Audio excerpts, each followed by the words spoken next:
So the reason that I read a lot of romance in August was because I went home on vacation to visit my new little nephew, and when on vacation I tend to read a lot of romance. This time was no exception.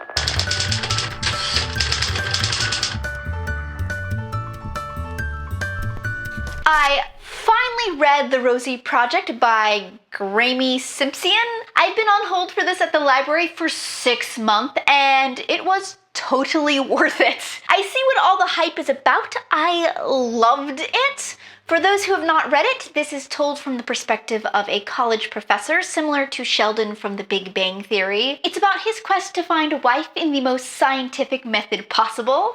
It's just really well written, and I read it one day, so it was really, really worth it. I read Ruffing It by Jill Chalvis as part of my quest to read everything she's ever written.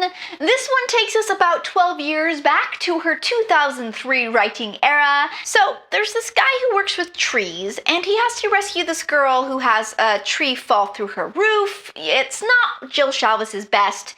It's still in her Harlequin phase, and a good 7 years before she would emerge with the delectable Lucky Harbor series. I went on to book 2 in Jill Chalvis's Pacific Heat series. Since I enjoyed book 1 in this series so much, this one is Slow Heat. It's still about this professional baseball team. This story was teased in the last book. The first book's romantic lead was a journalist writing a piece on the team. This one is about the team's publicist.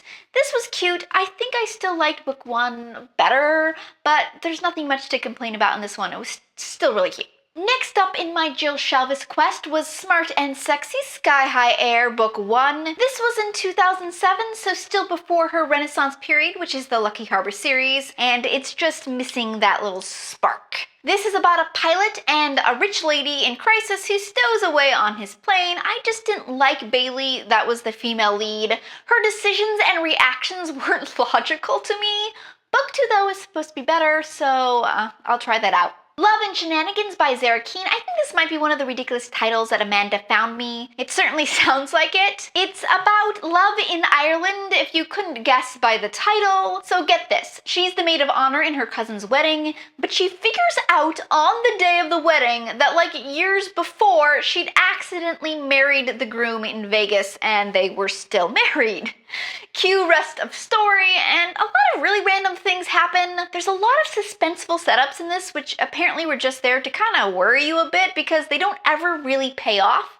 They get explained away very offhandedly. It was a little bit of a mess of a hodgepodge of a story. It was just a bit odd. So Nalini Singh writes some of my favorite paranormal stories, so I thought I'd try her foray into contemporary romance, which is this series called Rock Kiss. Book 1 was pretty bad. She struggled with the genre, but there was just that potential that I could see. So then I read the novella that comes after book 1, and it was better, and I said, quote, "If she keeps improving, the next book should be passable." And I just read the next book, which is Rock Hard, and it was indeed passable. In fact, it passed passable, and I loved it. This is the classic shy, emotionally scarred, mousy office worker who is actually really smart, but everyone always claims her work as their own, and then a new big boss comes into town. I'm a sucker for stories about introverts, and it was a really good rendition of the storyline. At this rate, the next book, when it comes out in October, is going to be epic. What series have you read that kind of takes that progression where book 1 is good God no, and then it gets progressively better until you're like, wow, this is actually really good?